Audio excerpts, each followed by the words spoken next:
Hello दोस्तों, बहुत बहुत स्वागत है आपका अपने YouTube चैनल आलोक मोशन क्लासेस पर। आज दोस्तों हम कक्षा 9 के अध्याय 4 दो चर वाले रैखिक समीकरण करेंगे। दोस्तों इसी वीडियो में हम प्रश्नावली 4.1 करेंगे। तो दोस्तों इस वीडियो पर बने रहिए और वीडियो को लाइक कर दीजिए ताकि हमें पता चले हमारी द्वारा बनाई गई वीडियो आपको पसंद आ रही है। तो दोस्तों अब हम शुरू करते हैं।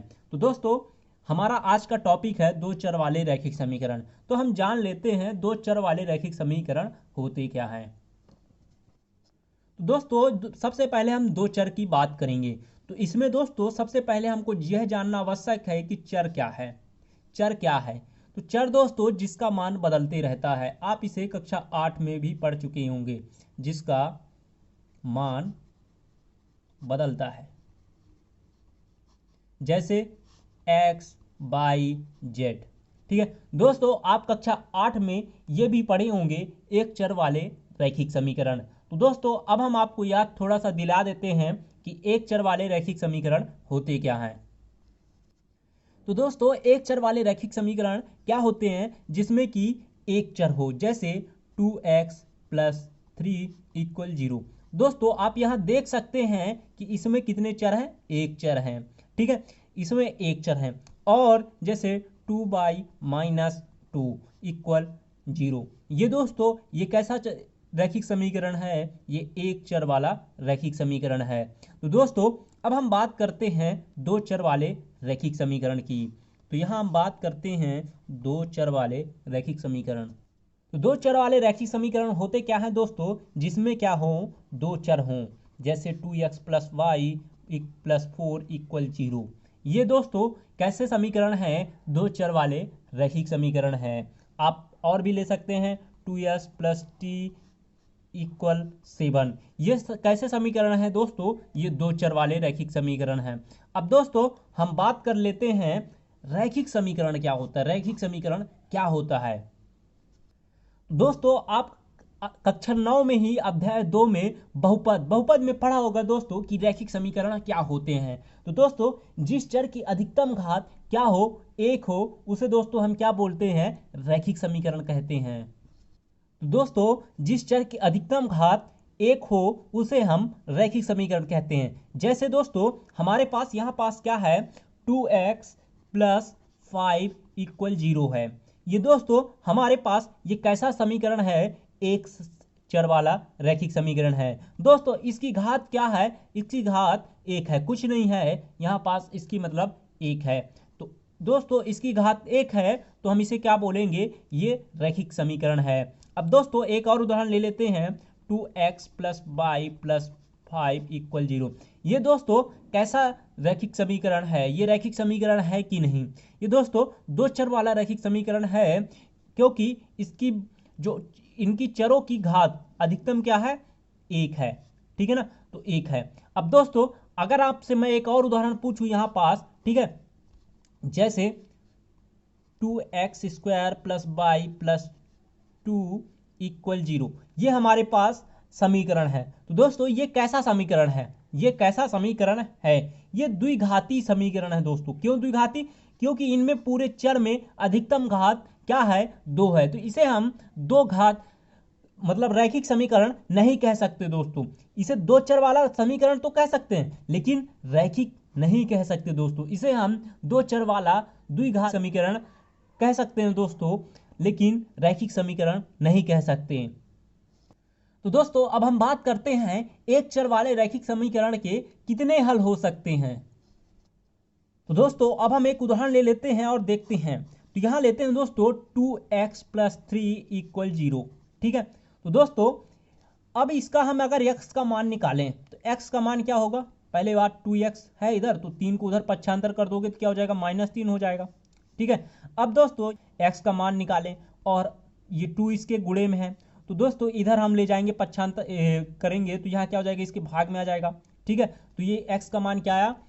-3/2। अब दोस्तों अगर इसमें हम समीकरण एक इसे बना लेते हैं और इसमें हम मान रखते हैं, तो दोस्तों 2x का मान हम रखते हैं -3/2 + 3 = 0।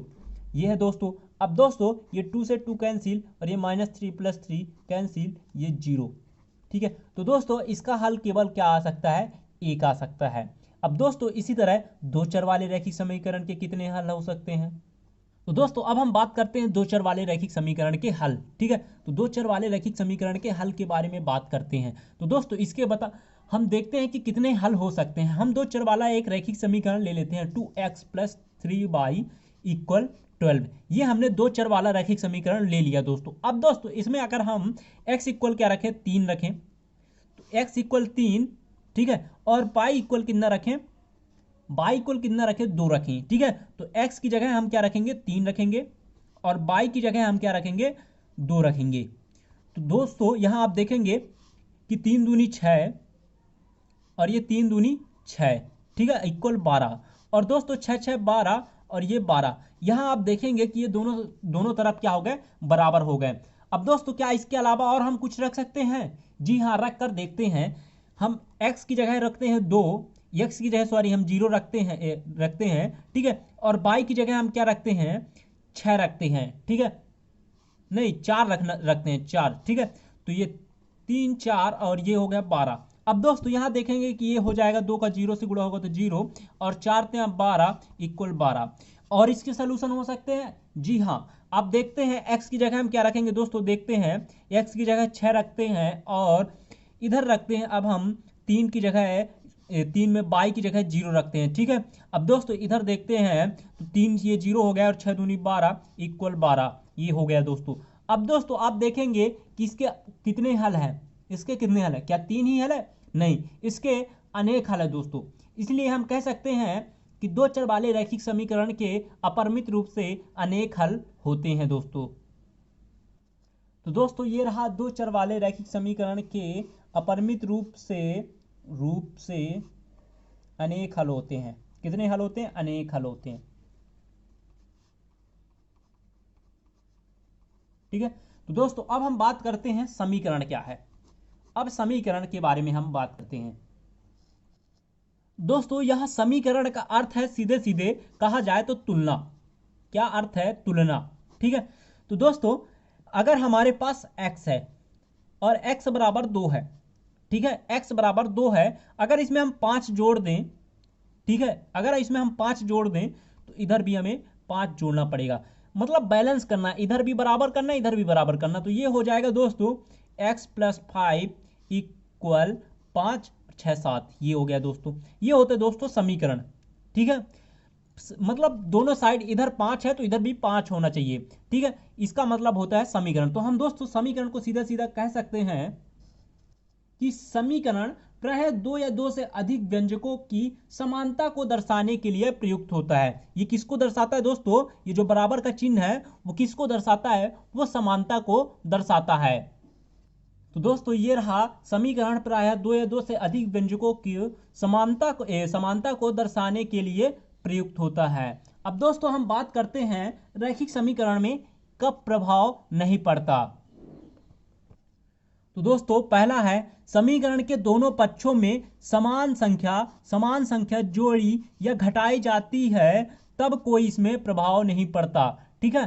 तो दोस्तों जैसे कि हम देख लेते हैं हमारे पास एक समीकरण है, ठीक है, तो ये हमारे पास समीकरण है x = 5, ये दोस्तों हमारा समीकरण है, ठीक है। अगर इसमें हम क्या जोड़ दें दोस्तों, 6 जोड़ देते हैं, इधर भी हम 6 जोड़ देते हैं, ठीक है।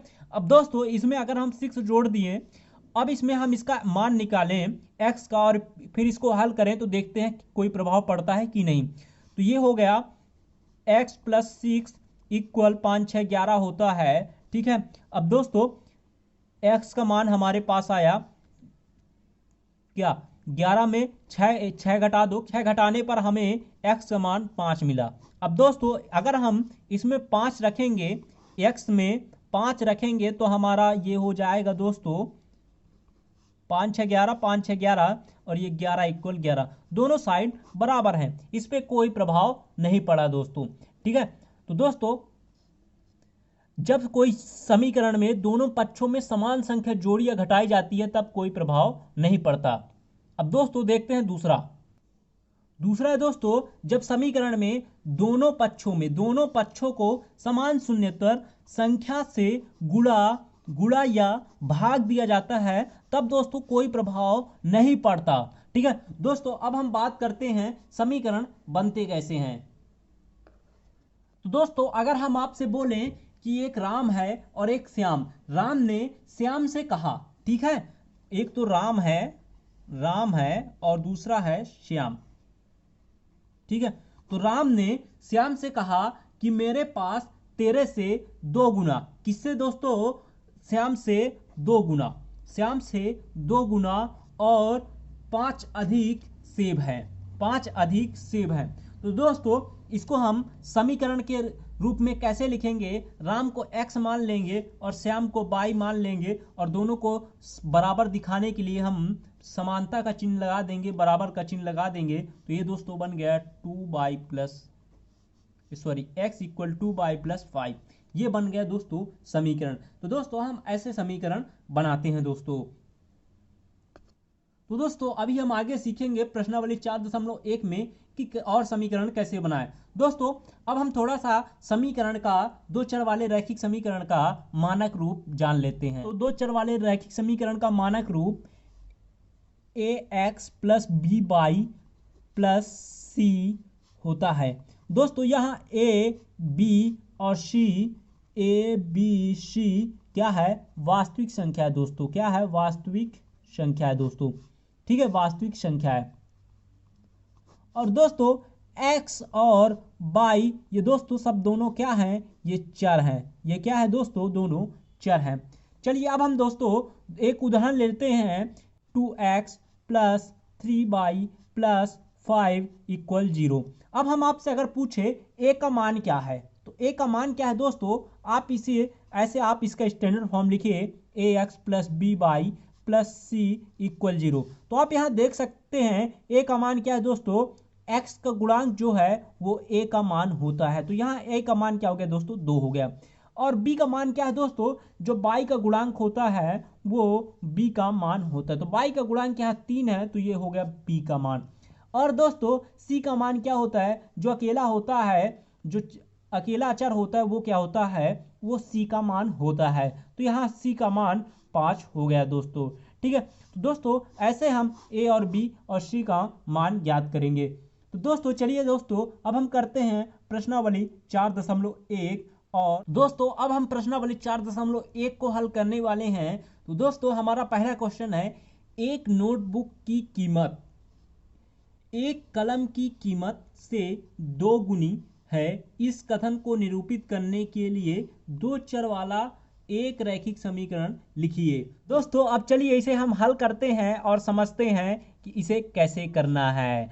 तो दोस्तों इसमें बोला है एक नोटबुक की कीमत एक कलम की कीमत से 2 गुनी है। तो दोस्तों यहाँ पास हमें नोटबुक की कीमत नहीं मालूम है, तो चलिए हम मालूम करते हैं। मालूम करने के लिए गणित में हम क्या करते हैं, माना, ठीक है। तो मानते हैं दोस्तों, माना एक नोटबुक की कीमत कितनी है, एक नोटबुक की कीमत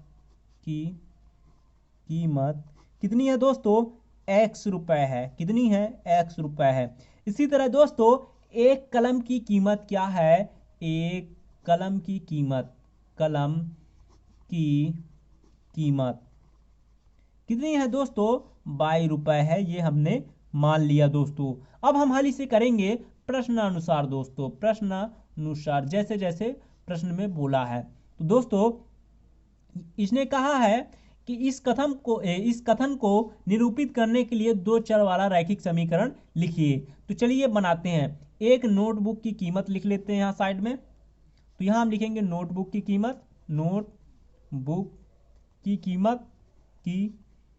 कीमत, ठीक है। समीकरण बनाना है ना, इसलिए हम बराबर का चिन्ह लगाएंगे। और दूसरी तरफ किसकी कीमत, कलम की कीमत, ठीक है, ये हो गया कलम की कीमत। अब दोस्तों यहां हम देखेंगे क्या बोल रहा है, एक नोटबुक की कीमत एक कलम की कीमत से 2 गुनी है। किससे, एक कलम की कीमत से 2 गुनी है, ठीक है। तो अब दोस्तों यहां पास हम नोटबुक की कीमत रख देते हैं। हमारे पास नोटबुक की कीमत x रुपए है और कलम की कीमत हमारे पास 22 रुपए है, और यहां हम 2 उतार देते हैं ऐसे। तो दोस्तों हमारे पास फाइनली ये x = 2y मिला। ठीक है दोस्तों, ये हमें समीकरण मिला। अब दोस्तों इसे हम और कैसे लिख सकते हैं, x माइनस 2y इक्वल 0 लिख सकते हैं। ये हमें दो चर वाला रैखिक समीकरण मिला दोस्तों। तो दोस्तों अब हम करते हैं प्रश्न क्रमांक 2 को। तो दोस्तों हमारे पास प्रश्न क्रमांक दूसरा है, निम्नलिखित रैखिक समीकरणों को ax plus b y plus c equal 0 के रूप में व्यक्त कीजिए और प्रत्येक स्थिति में a b c के मान बताइए। दोस्तों हमें ये स्टैंडर्ड फॉर्म है, ठीक है ना, जैसा कि हमने आपको बताया था, दो चर वाले रैखिक समीकरण का ये मानक रूप है।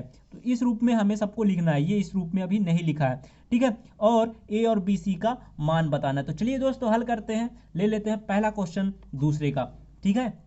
तो ये रहा हमारा दूसरे का पहला क्वेश्चन और इसे अब हम हल करते हैं। तो दोस्तों यहाँ आप देख सकते हैं ये है 2x प्लस 3y इक्वल 9.25। तो दोस्तों हमें पहले इसे हल करके ऐसे लिख लेना है, 2x प्लस 3y इक्वल 9.35। फिर दोस्तों यहाँ लिखना है दिए गए समीकरण को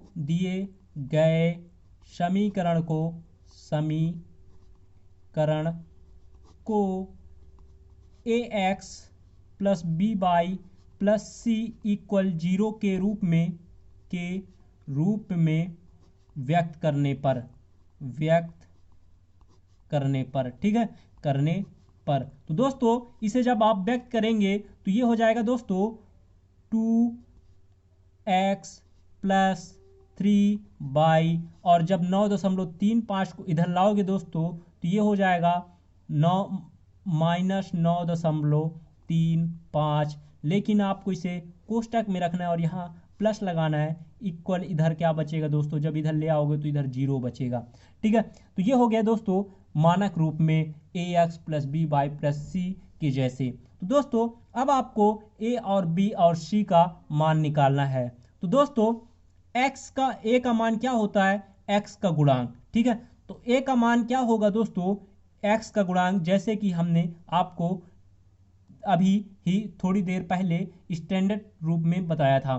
तो a का मान दोस्तों यहाँ क्या होगा, a का मान यहाँ 2 होगा, b का मान दोस्तों इसी तरह क्या होगा 3 होगा, और c का मान दोस्तों यहाँ क्या होगा -9.35। ये दोस्तों a और b और c के मान रहे।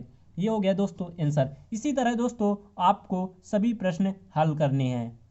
तो दोस्तों यहाँ हम अब दूसरा करते हैं। तो दूसरा हमारा क्वेश्चन है x माइनस बाई बटे 5 माइनस 10 इक्वल 0। तो दोस्तों हल करेंगे इसे हम उसी तरह, हल लिखेंगे सबसे पहले x माइनस बाई बटे 5 माइनस 10 इक्वल 0। तो दोस्तों यहाँ फिर से वही लिखेंगे, दिए गए समीकरण को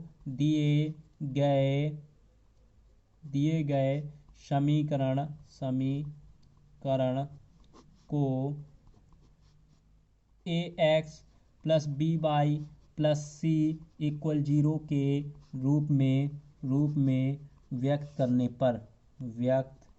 करने पर दोस्तों आपको ऐसा सभी में लिखना है। दोस्तों अब हम लिखते हैं इसे, तो ये x हो जाएगा और यहाँ फिर प्लस है तो यहाँ हम प्लस लगा देंगे, और ये हमारा -1/5 है दोस्तों, -1/5, और ये हमारा y हो जाएगा। प्लस c है तो यहाँ प्लस है, और यहाँ हम 10 को कोष्टक के अंदर ऐसे रखेंगे -10 को, और इक्वल 0। ये हो गया दोस्तों इस स्टैंडर्ड फॉर्म में व्यक्त। अब दोस्तों इसमें हम क्या करेंगे, a और b और c का मान निकालेंगे। अतः a का मान क्या हो दोस्तों, x का गुणांक, तो x का गुणांक क्या है, x का गुणांक कुछ नहीं है तो 1 है। इसी तरह दोस्तों b का मान क्या होता है, b का मान y का गुणांक, तो y का गुणांक क्या है दोस्तों, y का गुणांक -1/5 है। इसी तरह c का मान क्या है दोस्तों, c का मान अकेला कांस्टेंट होता है, तो दोस्तों ये क्या है -10 अकेला है, इसलिए ये हो गया c का मान। तो दोस्तों ये हो गया a b और c का मान, ये हो गया आंसर। अब दोस्तों अगला क्वेश्चन करते हैं। दोस्तों अगला क्वेश्चन हमारे पास है तीसरा, ठीक है, और ये है हमारे पास 2x प्लस 3y इक्वल 6, ठीक है। अब दोस्तों इसे भी उसी तरह हल करना है, ठीक है, तो हल करते हैं। -2x plus 3y equal 6। अब यहाँ हम लिखेंगे तो आप लिख लीजिएगा दिए गए समीकरण, ठीक है, दिए गए समीकरण, ठीक है, दिए गए समीकरण, ठीक है, तो आप लिख लीजिएगा पूरा इधर, ठीक है। अभी हम हल करते हैं सीधे। तो यहाँ हम देखेंगे 2 को हम कैसे लिख सकते हैं, -2 को कोष्टक में ऐसे लिख सकते हैं, और x यहाँ हम प्लस लगा देंगे 3y, ठीक है, 3y प्लस, इधर प्लस होगा कि प्लस ये होगा, ठीक है ना, क्योंकि हमारा सब जो हमारा मान है वो क्या है, स्टैंडर्ड रूप वो प्लस में है, ठीक है। अब इधर हम इधर 6 को पक्षांतर करेंगे तो दोस्तों ये क्या हो जाएगा, कोष्टक में हो जाएगा -6, ठीक है, इक्वल 0। ये आप देख सकते हैं दोस्तों, ये स्टैंडर्ड रूप में व्यक्त हो गई। अब दोस्तों यहाँ a और b c का मान आप आसानी से बता सकते हैं। a का मान क्या है -2, b का मान क्या है 3, c का मान क्या है दोस्तों -6। ये हो गए दोस्तों स्टैंडर्ड रूप में व्यक्त और ए बी सी का मान, आंसर, ठीक है। अब दोस्तों अगला करते हैं, आपको सभी इसी तरह करना है। हम चौथा करेंगे, चौथा हमारा है, ठीक है, x इक्वल कितना है 3y है, x इक्वल 3y है। अब दोस्तों हम इधर इसको क्या लिख सकते हैं, x क्या लिख सकते हैं, x इक्वल -3y लिख सकते हैं, इक्वल 0, ठीक है। 3y को इधर हम पक्षांतर कर दिए, प्लस में था तो माइनस में हो गया इधर आके, ठीक है। अब दोस्तों हम यहाँ आप फिर से उसी तरह लिख दीजिएगा दिए गए समीकरण को, दिए गए समीकरण को a x plus b y plus c equal 0 के रूप में व्यक्त करने पर। तो दोस्तों यहाँ x है, प्लस लगाइए यहाँ, और -3 लिखिए, और बाई यहाँ पास c क्या होगा दोस्तों, c हमारा 0 होगा, ठीक है, और इक्वल 0। दोस्तों यहाँ a का मान क्या है दोस्तों, x का गुणांक क्या है 1 है, और b का मान दोस्तों y का गुणांक यानी -3, और c का गुणांक क्या है दोस्तों 0, ठीक है। तो c क्या है दोस्तों 0 है। अब दोस्तों ये हो गया हमारा ए बी सी का मान, ठीक है। तो जब c में कुछ नहीं था तो इसी में मतलब क्या था 0 था, ठीक है। दोस्तों इसी तरह हम बात करते हैं प्रश्न क्रमांक 5 की, ये इसका आंसर है, प्रश्न क्रमांक 5 की बात करते हैं। तो दोस्तों प्रश्न 5वां है 2x इक्वल -5y। इसे हल करेंगे दोस्तों, इसे हल करेंगे, ये हो जाएगा 2x इक्वल -5y। इसे हम इधर पक्षांतर कर लेंगे तो ये हो जाएगा 2x प्लस 5y, इधर बचेगा 0। दोस्तों इसे हम स्टैंडर्ड फॉर्म में कैसे लिखेंगे, ax plus b y plus c के रूप में, ठीक है। आप उसी तरह लिखिएगा, चाहे इस तरह भी लिख सकते हैं के रूप में। यहाँ दोस्तों यहाँ लिखेंगे 2x प्लस 5y, सी क्या होगा दोस्तों, यहाँ सी क्या होगा, सी 0 होगा, ठीक है, सी 0 होगा, इक्वल 0। तो ए का मान दोस्तों यहाँ क्या हो गया, ए का मान क्या हो गया दोस्तों, यहाँ ए का मान 2 हो गया, बी का मान क्या हो गया दोस्तों यहाँ 5 हो गया, सी का मान क्या हो गया दोस्तों यहाँ 0 हो गया, ठीक है। ये हो गया दोस्तों आंसर। अब आगे बढ़ते हैं दोस्तों, प्रश्न क्रमांक 6वां करते हैं। प्रश्न 6वां है दोस्तों 3x प्लस 2 इक्वल 0। अब दोस्तों यहाँ हमारे पास बाई नहीं है, बाई नहीं है, ठीक है। तो दोस्तों इसे हम लिखेंगे क्या, a x plus b y plus c के रूप में, ठीक है, के रूप में। तो दोस्तों यहाँ हमारा क्या बाई नहीं है, ठीक है, बाई नहीं है, तो इसे हम लिखेंगे दोस्तों 3x प्लस बी की जगह क्या लिखेंगे दोस्तों, बी की जगह 0 लिखेंगे, और यहाँ बाई प्लस सी की जगह क्या है दोस्तों 2 है, इक्वल 0, ठीक है। अब 0 का बाई से गुणा होगा 0 हो जाएगा, इसलिए हम ऐसा इसे लिखें। अब ए का मान क्या हो गया दोस्तों 3, और बी का मान क्या हो गया यहाँ 0, और सी का मान क्या हो गया 2। ये हो गया दोस्तों आंसर। अब दोस्तों अगला करते हैं, अगला क्वेश्चन है हमारा 7वां क्वेश्चन है, बाई माइनस टू इक्वल 0, ठीक है। आपको उसी तरह करना है, ठीक है। तो हम यहाँ लिखते हैं a x plus b y plus c के रूप में, ठीक है। जल्दी जल्दी करते हैं, आपको यहाँ उसी तरह लिखना है जैसे पिछली में लिखा है, ठीक है। तो दोस्तों इसे a x plus b y plus c equal 0 के रूप में व्यक्त करने पर यहाँ इक्वल 0 होगा, ठीक है ना। तो के रूप में व्यक्त करने पर यहाँ दोस्तों ये क्या होगा, इस बार x नहीं है तो x को हम क्या कर देंगे 0 कर देंगे, ठीक है, प्लस बाई, यानी यहाँ बाई बाई है, ठीक है, तो ये बाई हो गया, और प्लस सी क्या है -2 है, ठीक है, ये हो गया इक्वल 0। अब दोस्तों ए क्या है हमारे पास 0 है, बी क्या है दोस्तों हमारे पास 1 है, और सी क्या है हमारे पास -2 है। ये हो गया दोस्तों इसका आंसर। अब अगला क्वेश्चन करते हैं दोस्तों, क्वेश्चन नंबर 8। क्वेश्चन नंबर 8 है हमारे पास दोस्तों 5 इक्वल 2x। तो दोस्तों 2x को इधर पक्षांतर कर दो तो क्या हो जाएगा 5 माइनस 2x इक्वल 0। आप इसे कैसे लिख सकते हैं 2x प्लस 5 इक्वल 0, ऐसे भी लिख सकते हैं। इस बार दोस्तों ax plus b y plus c equal 0 के रूप में व्यक्त करने के लिए हमारे पास क्या नहीं है, y नहीं है। तो दोस्तों यहाँ पास 2 हमारे पास है x का कॉफिशिएंट प्लस, अब यह y हमारा फिर से 0 हो गया और ये y और प्लस 5 इक्वल 0। ये दोस्तों हमारा क्या हो गया -2 हो गया, b क्या हो गया हमारा 0 हो गया और c क्या हो गया हमारा 5 हो गया। ये दोस्तों इसका आंसर आ गया। वीडियो को लाइक करना बहुत ही जरूरी है ताकि हमें पता चले कि हमारे द्वारा बनाए गए वीडियो आपको पसंद आ रहे हैं और हम इसे जल्दी जल्दी करें। जल्दी से मिलते हैं दोस्तों अगले वीडियो पर, तब तक के लिए बाय बाय।